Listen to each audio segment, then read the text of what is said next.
لا لا لا لا لا لا لا لا لا لا لا لا لا لا لا لا.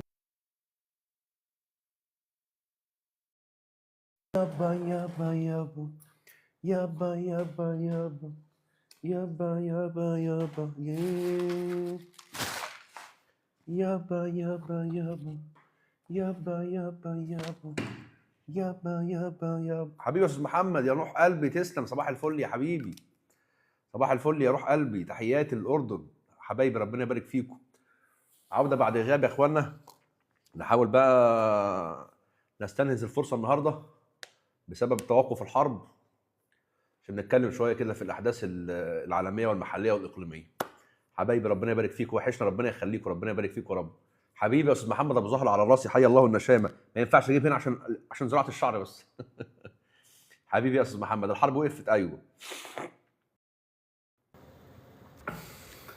بسم الله الرحمن الرحيم. تكبيس يا اخوانا وشير. اللهم صل على سيدنا محمد. طال الغياب، معلش سامحوني. نتائج المعركه هنتكلم دلوقتي. اول حاجه عندنا من الفائز ومن الخاسر، ده اول سؤال عندنا النهارده. طيب نخش بسرعه كده. اللهم صل على سيدنا محمد. اللهم صل على سيدنا محمد. حبيبي يا استاذ محمد، تسلم يا حبيب قلبي. بصوا يا جماعه، فيما يخص طبعا حرب امريكا وايران، مين الكسبان ومين الخسران، فلازم نعرف ان حسب الايديولوجيه الموجوده، السياسيه الموجوده في العالم، بيختلف تعريف الفائز على حسب قوته. فدايما الشخص المعتدي صاحب القوه الكبيره لازم يحقق اهدافه كلها عشان تقدر تقول عليه منتصر. اما الشخص الضعيف المعتدى عليه يكفيه انه يصمت بس. يعني ايه يا كينج؟ يعني امريكا داخله الحرب دي عندها 5 اهداف. الهدف الاولاني البرنامج النووي، الهدف الثاني البرنامج الباليستي، الصواريخ الباليستيه، الهدف الثالث نفط ايران ما يروحش للصين، الهدف الرابع امريكا تولي العالم كله العين الحمراء، الهدف الخامس تغيير النظام. دول 5 اهداف لامريكا. لو طيرت اي هدف منهم كده تعتبر امريكا خسرانه مش كسبانه. طب ايران يكفيها ايه؟ يكفيها حاجه واحده بس، انها تصمد ما تنهارش بس. هي دي الايديولوجيه اللي بيتم قراءه بيها مين الشخص اللي بينتصر في الحروب ما بين القوه الكبيره قوي قوي زي امريكا والقوه اللي مش كبيره قوي زي ايران. خلاص. فيما يخص بقى توقيف الحرب، لازم تعرف حاجه مهمه جدا. ايه هي يا كينج؟ مفيش حد في العالم اللي احنا عايشين فيه حاليا يتمنى انهيار النظام المالي العالمي. اولهم امريكا. يعني امريكا يستحيل تمشي في مسار تتابعي يخلي الهيمنه العالميه تنتهي او يخلي النظام المالي العالمي ينتهي، لا، كله بيعصر بعضه. لكن عشان توصل ان الدولار ينتهي او الهيمنه العالميه الماليه تنتهي، لازم تعدي على كل اقتصاديات الدول الاول. لازم تعدي على اقتصاد اوروبا تنهيه، اقتصاد روسيا تنهيه، اقتصاد الصين تنهيه. بس خلي بالك، كله عارف ان في مساحه من التطميع. يعني ايه يا كينج؟ قفل مضيق هرمز ده مش خطر على الصين بس في مصلحه روسيا. طب النهارده لما طلعت البحرين قرار في مجلس الامن ان هي عايزه تفتح مضيق هرمز بالقوه، الصين وروسيا رفضوا، مع ان الاثنين مصلحتهم مختلفه في مضيق هرمز. لان في تمطيعه، في جزء يا جماعه، في مساحه يا جماعه من الحريه لحد ما النظام المالي العالمي ينتهي، مش دلوقتي. فالصين بتضغط على امريكا، مع ان دوت ضر للصين، بس الصين قادره تستحمل شويه. طب قادره تستحمل ليه يا كينج؟ لان الصين دي بلد محترمه، من 20 سنه خدت قرار انها تتحول من الوقود الاحفوري الى الكهرباء والرياح والطاقه الشمسيه ومش عارف ايه، فاصبح تاثير غياب البترول على الصين مش زي من 20 سنه. زي بالظبط امريكا في حرب 73. ايه اللي عمل ضغط او بريشر على امريكا واوروبا ان هم يوقفوا حرب 73 وبعد كده يدوا مصر وبعد كده يدوا مصر سين؟ ايه الضغط اللي عليهم؟ لان كانت امريكا بتعتمد اعتماد كبير جدا على بترول دول الخليج. حبيبي شكرا، اشكرك يا حبيب قلبي. عكس دلوقتي امريكا مش بنفس اعتمادها زمان على بترول دول الخليج، فقادره ان هي تستحمل قفل مضيق هرمز شويه عكس زمان. وفي لسه ايه؟ تمطيعه. اذا التمطيعه دي او المساحه دي هي المرحله يا جماعه اللي الدول بتسمح فيها بانها تتعاصر مع امريكا. ايه المشكله يعني؟ انا الصين، طب ما انا كده كده خطر على امريكا برضه. بس لما يحصل حاجه حاسمه مفيش حد في العالم هيرتضي ان النظام المالي العالمي ينتهي، والا كل البلاد اللي في العالم تفلس. يبقى لازم تحط دي حلقه في دماغك كويسه جدا. مفيش حد في العالم هيرتضي ان النظام المالي العالمي ينتهي، والا كله يفلس. في ناس للاسف الشديد بترمي باصابع الاتهام الى دول الخليج على نظريه اسمها البترودولار. فتلاقي مثلا صناع محتوى خايبين عايزين يضللوا الناس ويستخدموا الحقد والحسد تجاه دول الخليج. فيطلع حد يقول لك ايه، على فكره دول الخليج اصلا هي اللي بتساعد امريكا، وهي اللي عامله نظريه هي اللي عامله نظريه البترودولار، ولو دول الخليج وقفت البترول بالدولار امريكا تنهار. طب ودول الخليج تعمل كده ليه؟ ما هي لو امريكا اتاخرت بسبب الانهيار ده 100 سنه، دول الخليج تتاخر 1000 سنه. انت ايا كان بلدك ايه، اثيوبيا، موزمبيق، كازابلانكا، اطلب من دولتك انها توقف صادراتها بالبترول. ما هو نفس تاثير غياب البترودولار. لكن انت ما تقدرش تقول لدولتك كده، دولتك تشحت. اذا دول الخليج دي اتوجدت في العالم، لقت العالم كله بيتعامل بالدولار. ما يتعاملوش هم بالدولار ليه؟ ليه؟ عشان يضغطوا على امريكا. طب هم هيشحتوا، هتقف انت جنبهم؟ لا. يبقى كل بلد في هذا العالم غصب عنها مش بمزاجنا هتتعامل بالبترول، هتتعامل بالدولار. الصين ذات نفسها مش ألد اعداء امريكا، ما بتوقفش للدولار. اذا سياسه الارض المحروقه يا اخوانا ان احنا بنحاول نتعامل بيها مع كل حاجه في حياتنا غلط. يبص الناس دلوقتي النهارده للناس الايرانيين وهم واقفين يحموا الجسور ومحطات الطاقه ومحطات الكهرباء باجسادهم. انت رايك ايه يا كينج في الكلام ده؟ طبعا سمعتوا صناع محتوى كتير جدا يقعدوا يقولوا ايه، اللي بيعمله الشعب الايراني ده اكبر، ده حاجه جميله جدا. طب هو بيقول كده ليه؟ لان الكلام ده لا يمس دولته. هو دلوقتي بيتاجر بالايرانيين ضد امريكا، بيتاجر بالدوله الايرانيه، عايزها تفنى عن اخرها عشان يجيب اخر امريكا واخر الكيان. لكن لو دي دولته مش هيقول كده. يبقى لازم نحط في بالنا يا جماعه حاجه مهمه جدا. في ناس من كتر غضبها وكرهها لامريكا والكيان بيبداوا ان هم عايزين كل البلاد اللي ضد امريكا والكيان تنهي نفسها. قال يعني كده لما هم ينهوا نفسهم امريكا والكيان هينتهوا؟ لا، مش هينتهوا. فدي حاجه مهمه جدا. دول الخليج بتتعامل بالبترودولار او الدولار قصاد البترول لان دي حاجه تسمح لبلادهم بالاستمرار. لو ما عملوش كده يفلسوا. دي علاقه رايحه جايه مع امريكا، زي ما روسيا بتعمل كده. روسيا دلوقتي بتئن وبتعرض على امريكا انها ترجع البترول بتاعها بالدولار. ليه؟ روسيا بتعرض على امريكا انها تخرج من البريكس. ليه؟ الصين بجلاله قدرها لسه بتتعامل بالدولار. ليه؟ طب انت سايب روسيا وسايب الصين وسايب البلاد العظمى اللي في العالم دي وجاي على دول الخليج اللي لسه يعني بقى لها 80 سنه ودول بقى لها 100 سنه ولسه ناشئه حديثا، وعايز تضرب لهم مسمار في الدوله بتاعتهم تنهيهم خالص. كل ده عشان انت في مخيلتك ان دول الخليج خانت غزه. طب ممكن اسالك سؤال؟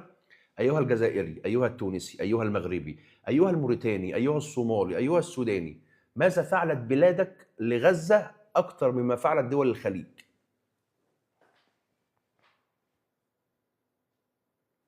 صفر كبير. صح؟ اللي دول الخليج عملته هي اللي نفس دولك عملته. لا انت عملت ازيد منهم ولا هم عملوا ازيد منك. صح؟ طب بتخونهم ليه؟ بتخونهم عشان تدارى ورا عجزك وراهم. هم اللي ضيعوا الدنيا. دول الخليج اللي باعوا غزه ما وقفوش البترول مع امريكا. الكلام ده نقوله لدول الخليج لما يكون الوطن العربي والاسلامي كله واقف مع بعضه كده، وكله بياخد قرارات مشتركه تجاه امريكا والكيان. لو دول الخليج خلعت نقول عليها دول وحشه.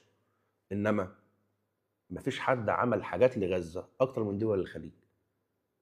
كل الدول العربيه متساويه فيما فعلت لغزه لسبب او باخر. دي بقى حواديت تانية.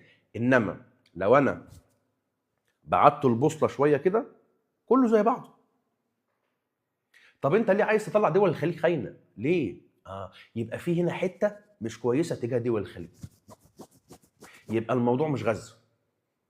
لا، ممكن انت مثلا تكون باصص للمستوى الاجتماعي الكويس اللي عايشينه في دول الخليج، فبتتمنى انك تعيش المستوى ده بس مش عارف.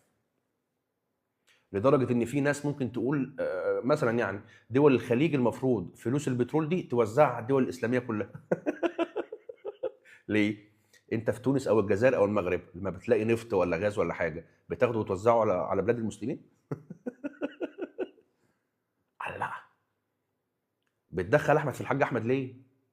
وخلي بالكم يا جماعه، الناس اللي بقول لكم عليها دول اللي بيخونوا دول الخليج، ركز معايا، هم نفسهم اللي عايزين ايران تفنى نهائيا في سبيل حربها ضد امريكا والكيان.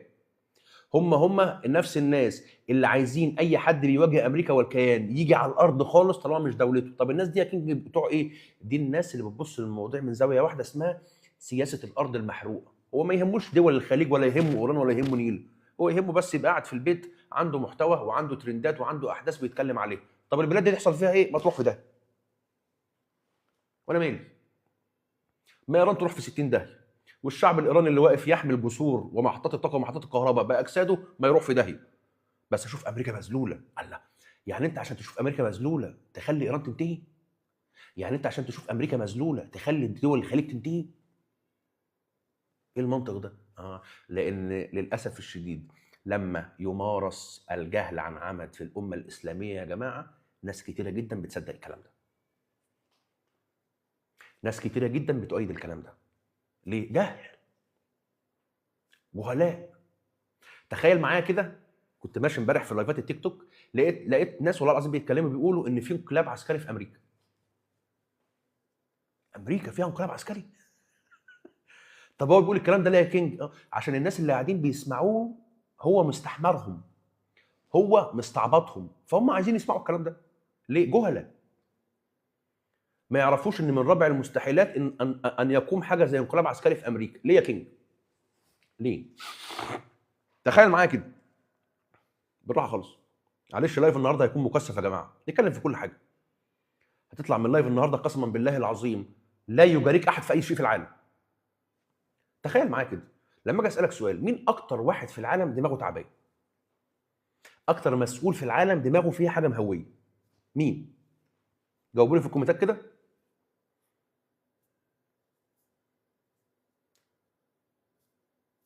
مين اكتر حد؟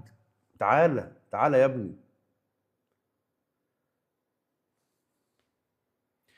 اكتر واحد في العالم دماغه بتتعبه وزير الدفاع الامريكي او وزير الحرب، بيت هيجست. ليه يا كينج؟ الراجل ده يا جماعه كل يوم بيصحى من النوم وهو قبل ما يجي ينام بيقعد يفكر كده بينه وبين نفسه، السيكولوجيه بتاعته بتكلمه. يا نهار اسود. معلش يا جماعه تكبيس لو سمحتوا، ربنا يبارك فيكم. معانا 1200 واحد في اللايف، بعد اذنكم تكبيس. وزير الحرب الامريكي بيصحى كل يوم من النوم يا جماعه وبيحدث نفسه يقول ايه؟ يا نهار ابيض، انا بيني وبين ان انا اكون رئيس امريكا خطوات بسيطه، ممكن اعمل انقلاب عسكري ولا حاجه واستولي على رئاسه امريكا. هو بيحصل في كل دول العالم. فتخيل معايا كده، وزير الحرب الامريكي بيت هيجست راح مجمع رؤساء اركان الجيوش السته الامريكيه اللي حكيت لك عليهم في فيديو اسطوري، وراح مجمع قاده المراكز القتاليه اللي في العالم، السنتكوم والافريكوم واليوكوم في الفيديو الاسطوري، وراح مجمع رئيس الاركان الايه المشتركه، وجمع اللواءات والجنرالات والادميرال في الجيش الامريكي، وقال لهم تعالوا يا اخوانا بقول لكم ايه، اللي ترامب بيعمله ده ما ينفعش، احنا عايزين نستحوذ احنا على السلطه ونقسم امريكا علينا. فوزير الحرب وادميرالات الجيش الامريكي والجنرالات الرؤساء بتوع الجيش هيوافقوه. ليه؟ عندهم اطماع شخصيه برضه، ما هم برضه لسانهم بيلهس على سلطه ترامب. ترامب ده يقعد على الكرسي لو قال للعالم يمين العالم يمشي يمين، لو قال شمال العالم يمشي شمال. في ناس اتضايقت ان انا بقول ان في ناس في الكوكب مفكرين ترامب اله هذا الكوكب. معلش يا جماعه انا اسف، ما هم في ناس كده، في ناس في الكوكب اللي احنا عايشين فيه ده بيبص لترامب على انه اله. انا مش بمثل ترامب اللي هو اله، انا بقول لكم ان في ناس في الكوكب بيبص لترامب ده على انه اله متحكم في كل شيء في الكوكب. حلو. فوزير الحرب الامريكي والادميرالات الجيش الامريكي هيبصوا كده يقولوا ايه؟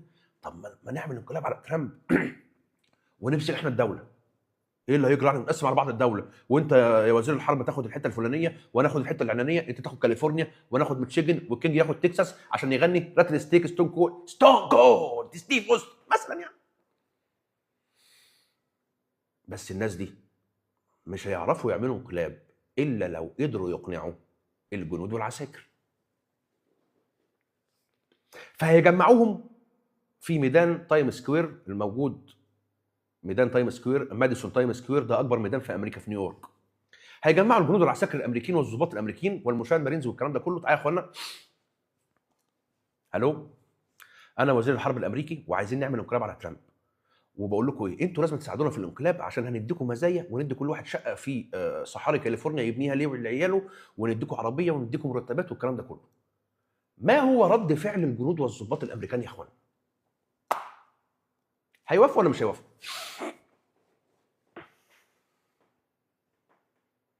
طب هيوافقوا ليه ومش هيوافقوا ليه؟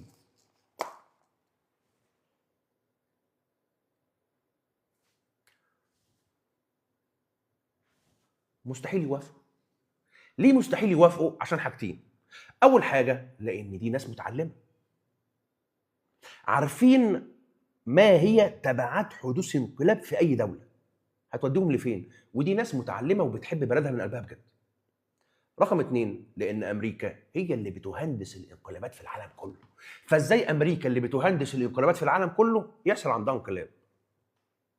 مستحيل يحصل. اذا الجندي المتعلم والشعب المتعلم هي حائط صد ضد اي دوله يمنعها من نخوله الانقلاب فيها. فلما تلاقي الجندي في امريكا متعلم، اعرف ان هو كده بيخدم نفسه ويخدم بلده ويحميها، مش بس من الاعداء الخارجيين، من الاعداء الداخليين اللي ممكن تطمح نفسهم في ان هم يعملوا انقلاب ويستولوا على السلطه. بمعنى ايه؟ ما هو ممكن فعلا حد وزير حرب ولا ادميرال يعمل انشقاق بحته من الجيش ويقول انا عايز اعمل بيها انقلاب، ممكن يحصل، بس 3 4 دقائق هينتهي من الوجود. ركز بقى معايا كده. ايه اللي بتدفى؟ هنروح لاسيا، بس اسيا هناك ايه؟ باكستان. رئيس وزراء باكستان عمران خان كان عايز يعمل تحالف او قوه اسلاميه مشتركه ما بين باكستان وتركيا وماليزيا واندونيسيا في 2022 تقريبا. امريكا ما ينفعش ده يحصل. ليه؟ لان امريكا بتعمل كل اللي عندها عشان تفرق المسلمين. الله، طب انا اعمل كل اللي عندي عشان افرق المسلمين والمسلمين يتوحدوا؟ لا لا لا لا، اضرب لي القوه النوويه اللي هم معتمدين عليها. تركيا وماليزيا واندونيسيا معتمدين على ايه؟ معتمدين ان باكستان دي عندها قوه نوويه، يعني ما حدش يقدر يجي جنبهم. لو وقعوا مع بعض اتفاقات ثنائيه واتفاقات دفاعيه واتفاقات مش عسكريه والكلام ده، ما حدش هيقدر يجي ناحيه تركيا وناحيه اندونيسيا وناحيه ماليزيا. فيضربوا مين؟ لازم يضربوا باكستان، لان باكستان ما ينفعش تمتلك ارادتها الحره. فتقوم امريكا تتعاون مع جنرال باكستاني علشان يعمل انقلاب على عمران خان. طب نجح الانقلاب يا كينج؟ نجح ليه؟ لان الشعب الباكستاني متخلف. الجندي الباكستاني مش متعلم كويس، لو واحد خده يمين هيروح يمين، لو واحد خده شمال هيروح شمال. يبقى لما باكستان تهمل التعليم، هي قصد ده لصناعه مش بس مواطن. تكبيس يا اخوانا، تكبيس يا اخوانا، اللايف جاله حظر. ربنا يبارك فيكم. تكبيس من نار، تكبيس جامد جدا، تكبيس يا جماعه وشير، تكبيس وشير. نفسي اعرف مين اللي بيبعت لي بتاع حظر عندي. تكبيس يا جماعه، تكبيس يا جماعه، ربنا يبارك فيكم. تكبيس وشير، تكبيس وشير. هيروح دلوقتي. اللهم صل على سيدنا محمد. تكبيس وشير، تكبيس وشير، ربنا يبارك فيكم رب. حلو. عشان كده باكستان ما بتهتمش بتعليم لا المواطن عندها ولا الجندي. هو في تعليم للجندي يا كينج عن المواطن؟ طبعا، امال ايه؟ الجندي في السكنه العسكريه بتاعته في باكستان المفروض ده يبقى ليه ورد قراءه ويحضر ندوات تثقيفيه حقيقيه، ويتم التقييم بتاعه بناء على انترفيو كل فتره عشان تعرف عقل الجندي ده واصل لفين. لان زي ما المواطن سهل ان يتلاعب بمواطن جاهل، سواء انت او عدوك. يعني يا كينج دلوقتي دوله صنعت مواطن جاهل زي باكستان، المواطن الجاهل ده باكستان بتعمل كده ليه؟ عشان تسيطر عليه، صح؟ مش بس كده، ده المواطن الجاهل ده عدو باكستان يقدر يسيطر عليه. نفس الكلام بالنسبه للجندي الباكستاني.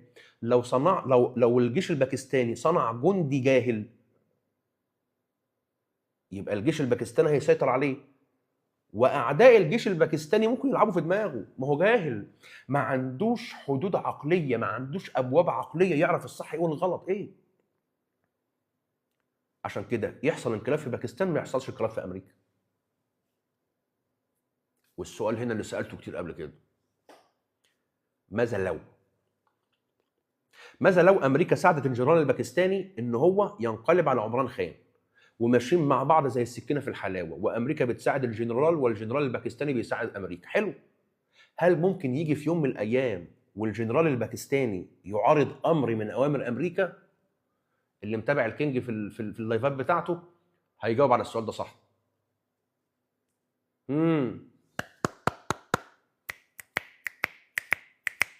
واحد بيقول مستحيل، ايوه كده، برافو عليك. هو ده جابها من الاخر ده. ايوه يا جماعه ممكن يحصل امتى يا كينج؟ لما امريكا تطلب من الجنرال الباكستاني حاجه تمنها رقبته من الشعب بتاعه او من الجيش بتاعه. ازاي يا كينج؟ لو افترضنا ان اقليم كشمير اللي عاملين عليه مشكله دلوقتي ما بين الهند وباكستان، حلو، امريكا راحت تقنع الجنرال الباكستاني دوت ان اقليم كشمير ده عايزين نفضيه بقى من الناس اللي فيه، وعشان بقى ايه، عشان الهند ما تزعلش وانتوا خليكم على قدكم والكلام ده كله. بس الكلام ده هيزعل الناس في باكستان منه، والجيش الباكستاني هياخد منه موقف جامد. وقتها الجنرال الباكستاني هيعارض اوامر امريكا، لانه لو ما عارضهاش هيفقد رقبته عند شعبه وعند الجيش بتاعه. فلازم تحط في بالك حاجه زي ديت مهمه جدا. امريكا تساعد الجنرالات في العالم ان هم ينقلبوا على الحكم، لكن بتيجي لحظه اختلاف مصالح. عارف زي ايه؟ في النظام الديكتاتوري زي ما شرحنا قبل كده، بيكون راس النظام والدوله العميقه ماشيين مع بعض زي الفل، 100 فل و10. راس النظام بيخدم الدوله العميقه، والدوله العميقه بتخدم راس النظام، 100 100، زي ايران وفنزويلا وروسيا والبلاد دي ماشيين مع بعض زي السكينه في الحلاوه. لكن بعد 20 25 سنه النظام الديكتاتوري بيعجز. يعني ايه بيعجز يا كينج؟ يعني بيفقد من ثقه الناس بيه، فبيحتاج النظام انه يقدم للجماهير كبش فداء كبير عشان الجمهور يعمل ايه؟ الله، ده النظام صح، فبيجيبوا راس النظام يحاكموه. عشان كده ما فيش راس نظام في اي نظام ديكتاتوري مستحيل لا يتنحى عن السلطه، ومستحيل يسمح بانتخابات حره ديمقراطيه نزيهه، لانه عارف ان في تاني يوم نظام الدوله العميقه هيقدموا للمحاكمه عشان يقولوا للناس هو ده اللي كان مبوظكم، احنا هنجيب بقى راس تاني جديده هو اللي يظبطكم بقى، ده اهو خش السجن بقى يا حبيبي. والناس تقعد تعمل ايه؟ الله، ايه الحلاوه دي، الجمال ده. خلاص، دي كانت مقدمه بسيطه جدا. اللهم صل على سيدنا محمد. ممكن تقفل وتفتح، لا هو بقى تمام، تكبيس بس وشير يا اخوانا، ربنا يبارك فيكم يا رب. نفسي اعرف يا جماعه. طيب بقول لكم يا اخوانا، معلش يا اخوانا، هنفتح ونفتح تاني، لان ده يعني بعت لي ريبورتات كتيره جدا. حسبي الله ونعم الوكيل فيهم، ربنا يولع فيهم يا رب. هقفل وافتح تاني يا جماعه، خلاص دقيقه بالظبط، يلا سلام.